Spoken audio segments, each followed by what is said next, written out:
therefore, as we wrap up 2 dynamic days of just discussing about AI, ML in health tech, ethics in every possible way, now we are about to make your entrepreneurial dreams a bit more tangible with this panel.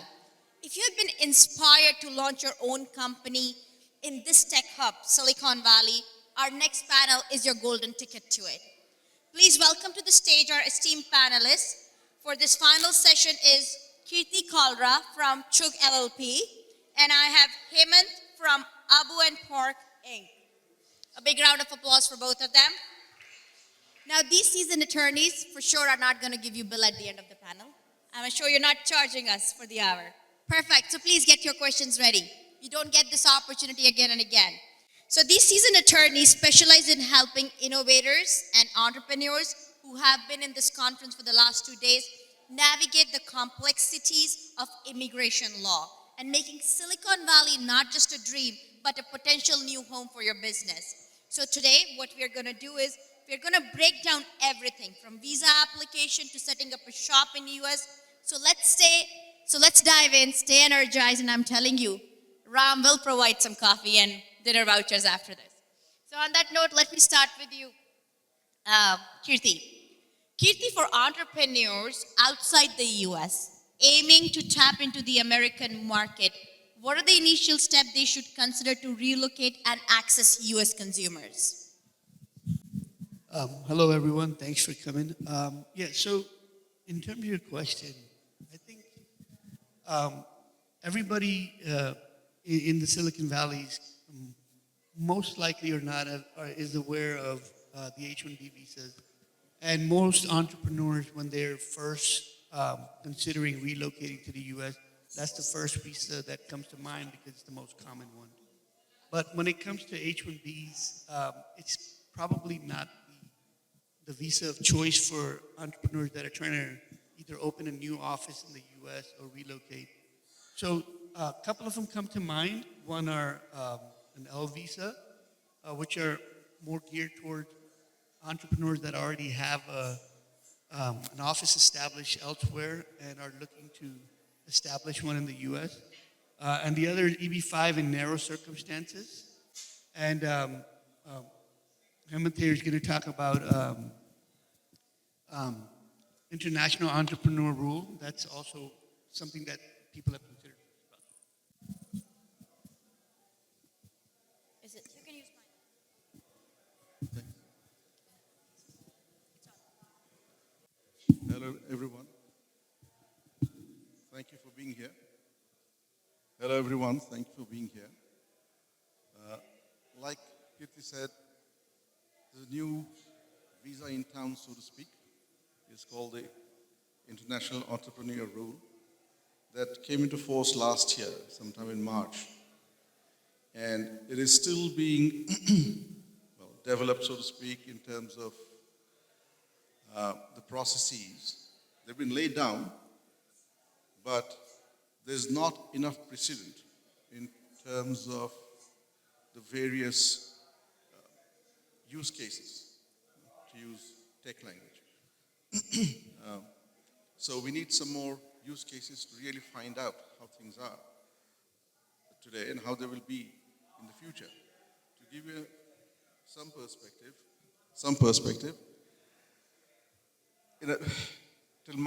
till May this year, about 100 cases were filed, of which 75 approximately were adjudicated. Of these 75, about 25 or 27 were approved. The remaining were either denied or were withdrawn. Some are pending. So that doesn't really give lawyers a very good feeling about the process. And we did try and file one or two of these, but the process was quite complex. It still is. And in some ways impractical. So we are seeing how things will develop, and because there will be adjustments done, there will be modifications done to the process. But that's one visa that's available, the International Entrepreneur Rule. I don't know why they call it a rule, but that's what it is. IER. And there are some very strong restrictions in terms of how long it can be, because it's only for 5 years, 2.5 years plus 2.5 years. So that's another limitation that has to be taken into account. I really like how Hemant says, IER, I need to see use cases. Basically what he's trying to say, man, there's so many rejections. I need to see some cases where they actually give the visa so I figure out what to put in my application. I'm sure you will get that either from successful application or some case law coming out. Yep. I know it seems like IER is not a buzz thing, not happening too much. They are still figuring out who to let you in. But one program which has worked for years is EB5.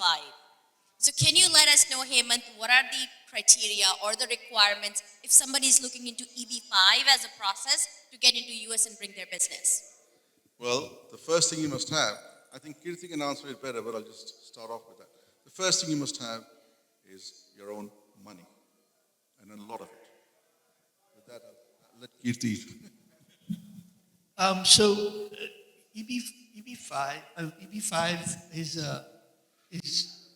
is set for entrepreneurs that I say that have already, have their own money, like you said. And the requirements are pretty straightforward. You got to bring about $1 million in, or $800,000 in certain areas that are called targeted employment areas. And once that money comes in, you have to create full-time jobs. That has to be sustained over two years or so. And then the process itself is going to take 5, 6, maybe 7 years long. But it's what it's allocated for. A lot of problems come in with it simply because that's just restricted to your company. You may still have to for the owner's visa, but for other employees and stuff, you still have to go through the normal routes of H-1Bs or ELD if you want to bring in other employees from other parts of the country. So this is about the founders who have loads of money. They want to come, bring their own money. But let's change the subject here. We have corporations who want people from outside, who want people to work. So any one of you can start. Can you tell us a little bit more about the L1 visas? And specifically, what is the relationship which is required between the company here or the parent company or affiliate in other parts of the world for this relationship to work so these corporations can bring people from outside to work and help them grow their business? So, as long as there is a foreign entity that is somehow related to the U.S. entity, or you're creating a new one in the U.S., you could potentially bring in employees on an L visa. Unlike H-1B, there's no limitation on how many. It's simply based on the requirements. So, for example, if there is a company that's running in, say, India somewhere, in Bombay, they have an office of like, say, 50, 60 people. Now they want to serve the U.S. clients. They can come here on a new office L1A. In 1 year, they're allowed to set up the company, get it going, set it up for initially an executive or a manager to come to the U.S., and then set up their team that they need so that within that year, they're ready to go as an executive or manager, and they're no longer doing the day-to-day stuff. So once that's done, they can file extensions based on that, and they're not limited to just the founders or the primary executives. Managers can come as well. So as long as they're managers or professionals, they're also qualified for the process. Perfect. So if you have professionals you want to manage, you go for L1. If you have loads of money, you go to EB5. I know you're waiting for user case, but we don't have an option other than IAR for entrepreneurs. So let's come back to you. 100 applications, very few gone through, withdrawn, rejected. Maybe they don't know what's the criteria, so why don't you put a light on what are the requirements for IAR? Maybe other lawyers are not doing it right, and what are the benefits if it starts working for people? Well, first of all, the entrepreneur has to be highly qualified. It always helps. And ideally put in his own money or her own money. And that entrepreneur needs investment from what is called a qualified investor. Qualified investor has its own weird definition in that it, the investor has to have invested money over the past 5 years in the amount of about 711,471, some such thing. I don't know how they got these numbers, but and the revenue should have been at least about 642,000 and odd. Again, where they got these numbers from, I don't know, but that's Bring the mic a little bit. oh, sorry. Where they got these numbers from, I don't know, but that's what it is. So the investor has to be the qualified investor, or it must be a grant from the government, or a combination of both. The entrepreneur gets a visa, a parole, which means that he or she is admitted to the US from outside the US, outside the country, or even within the country. And for a visa for 2.5 years, which can be extended for another 2.5 years. And that's it. So the IER is only for 5 years. And the applicant, the entrepreneur, has to develop or has to generate revenues of, again, some odd number, $300,000 and odd.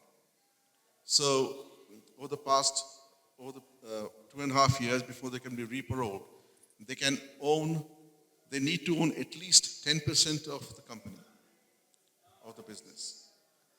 And in case of re-parole, they need to own at least 5%. The problem is that most of these entrepreneurs would presumably come to the US in order to get a green card at the end of it. But that they cannot do. They have to either apply for EB-1A, which is extraordinary ability person, or NIW, National Interest Waiver, under EB-2 category, or the EB-5, which they can do even without filing for the IER. So there is, in that sense, no real incentive for them to start a business and be here for 5 years, because there is no shortcut to the green card. Those are limitations, and they are serious limitations. Looking at Hemant's enthusiasm for IER, I think some policymaker missed the boat of actually discussing it with the entrepreneurs. And the numbers they wanted to put it in looks like it's, again, policymakers sitting on their golden, I would say, chairs and thinking about something is going to work, but doesn't look like it's working. I don't think they really thought it through, because one of the conditions that they had for qualified investors is that they need to disclose not only how much they've invested in various companies, which many investors would not do, they also need to disclose their taxes, which is almost a no-no for any investor. Even if that person is an individual, they would not want to disclose their taxes for something like this. To the government perhaps, but not to the IR candidate. For those who are just interested to look a little bit up north, I'm from Toronto, Canada. Actually, we have a program there where several investor programs, but we also have something known as Canada Startup Visa Program, which is actually to bring innovative tech talent into Canada. And our requirements is a little bit much easier and loosey-goosey. The requirement is if you have an innovative startup which can grow globally and create jobs for Canadians, we welcome you to bring. They haven't put any threshold of how much money you should be making. But what they want to know is that the business plan that you're bringing or the growth plan that you have enough money to implement that. So you have to prove that, and where are those funds coming from and how much are those funds, as long as it makes sense by the industrial standards. Also, another feature that they have there is that up to 5 founders in one startup can come together.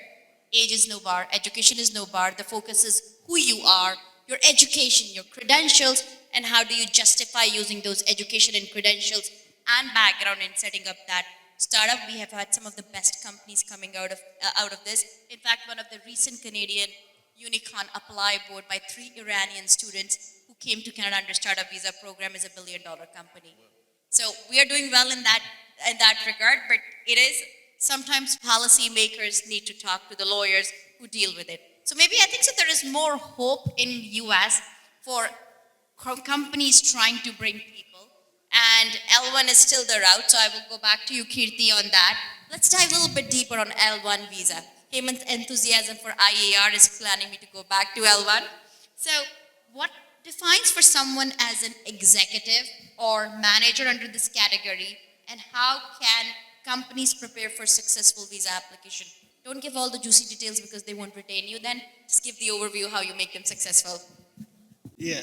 So this is the few categories where they actually use the real definition. So it is exactly what it is. An executive is somebody that is, a C-suite person or somebody that manages the function of a company, and they can establish policies and goals with little oversight. So those are the executives of the company. They can sign vendors on. They can make mergers and acquisitions and agreements with other companies. So that's where the executives would lie. And the managers are basically managers of people in most situations. And it can be also a function, but mostly you're looking at professional or multiple layers of employees that aren't necessarily professionals, but there's a huge chain of people that are underneath that are available. They don't do day-to-day work, but they do, set goals for these individuals and anything that a functional manager would do in a company. Thank you for giving these details. Again, I'm just going to add a little bit from the North Hub. We have a program called Intra-Company Transfer. You know what? Actually, Ram should have paid for my ticket. I'm giving you all the details, but I'm not going to take your clients up north, and you can launch a practice in Canada. Intra-Company Transfer is a program where you can bring talent for your company. What you need to do is that your company that you're opening in Canada should be an affiliate or a subsidiary of the parent company. As long as you're existing in your home country for 2 years, you can bring anyone to Canada who's been working you for a year. Either they are people on senior executive or a managerial level, or they are people of special talent.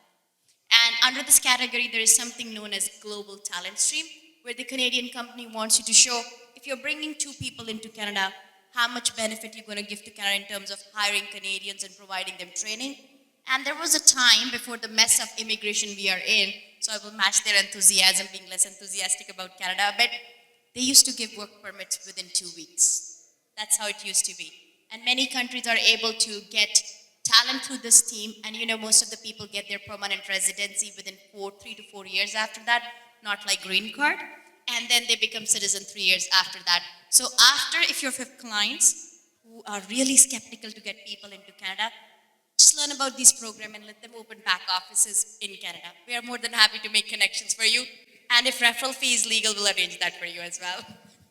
No, you guys are definitely doing a great job in Canada in terms of attracting entrepreneurs and professionals. I've lost 2 cousins to Canada. Normally they would come to the Bay Area, and I have my whole family here. But now, after living here for 30 years, I finally have a couple of cousins up there because they don't want to wait in the U.S. or it's not the fastest route. So kudos.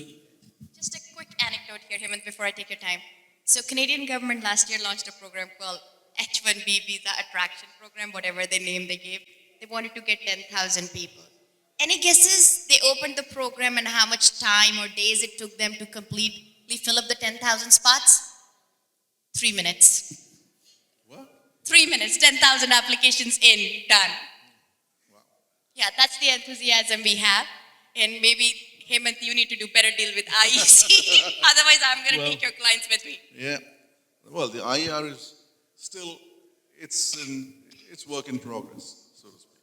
So let me get you back on IER. I'm sure your enthusiasm will come a little bit up because at least you let families come in and let them work under this.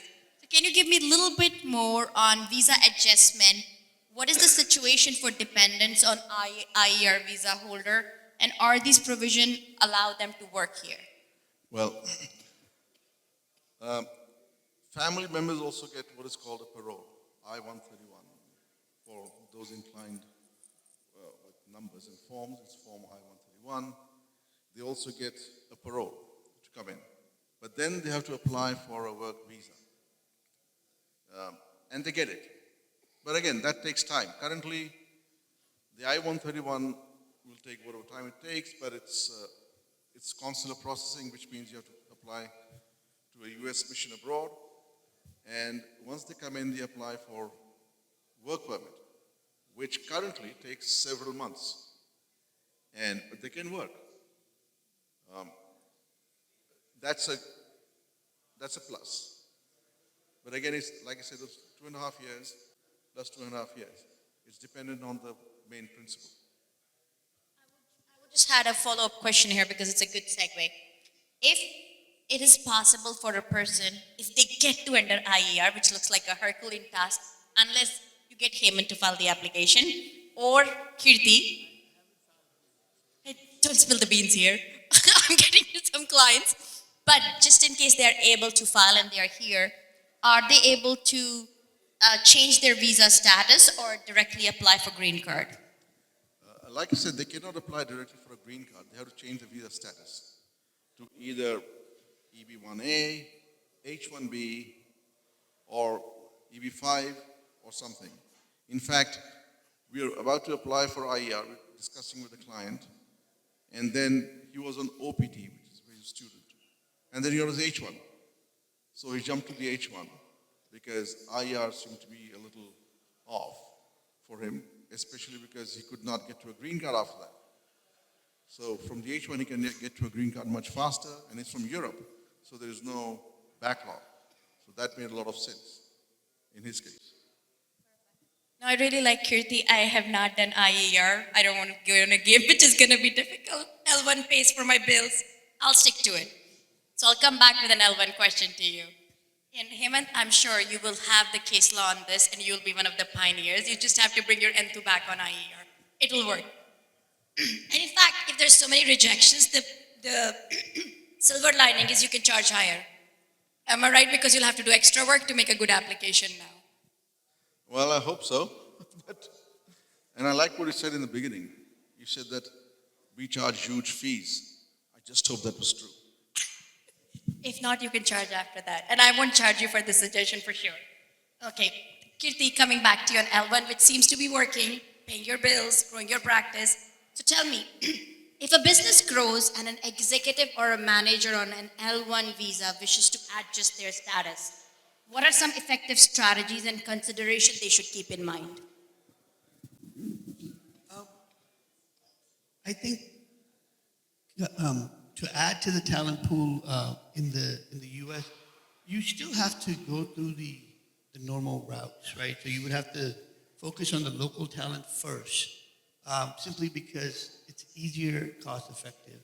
And coming from an immigration attorney, I know that doesn't make any sense, but it helps with the organization as a whole. When you're expanding and you're more diversified in your workforce, there's less disruption and there's less, and it also helps with the fee. If you have a various group of people with, some green card holders, some citizens that are working for you as well. So one thing would be to do that. And then in terms of bringing people from outside, you still have to go through H-1B route. You still have to go through the H-1B route, which is for specialty occupation. Anybody with a professional degree, a bachelor's degree can apply for it as long as the position is related. But unfortunately, you still have to go through the infamous H-1B cap, and you have to get selected in the lottery and so forth. And the other thing is you can continue on L for other high-level employees. It's also the intercompany transfer visa, so you can do that. There's also an L1B for somebody with specialized knowledge. H-1B is for specialty occupation. Specialized knowledge is for somebody with a L1B, somebody that's very integral to the firm, to your company abroad, and knows the ins and outs of the product or the services, and you cannot replace in the U.S. You can use that as well. My list of questions are done here because I didn't want to stop between their coffee and dinner, but one last question for both of you. If an entrepreneur is truly looking to move to US and they are actually want to get some people, which will be your approach to tell them what they should look into first? And Kirti, same question for you after Hemant answers. What will be your strategy? You'll go from which category to which category? Well, if they have a company abroad, which would be the best thing, then the L1 is easily the best route to come into the country. Give, it also depends a lot on the long-term goals. I presume they would want to stay back on a green card or something, in which case the L1 is probably the best way. Thank you. Kirti? No, I agree. I think those are the two that I could think of as well. I guess you can go directly to the EB1 for somebody that's really outstanding, but I think it helps to have a track record in the U.S. as well. So you may have to go through these other routes before you do that. A good, big round of applause for the two lawyers, selflessly giving their time and not sending you any bill after that. But I'm sure with both of them, your clients are going to be absolutely in a very safe hands. And if you are not here, please put it on social media. That's where their people should go. Thank you so much. I hope you had a great day at Evolve. I had a great fun. Thank you so much.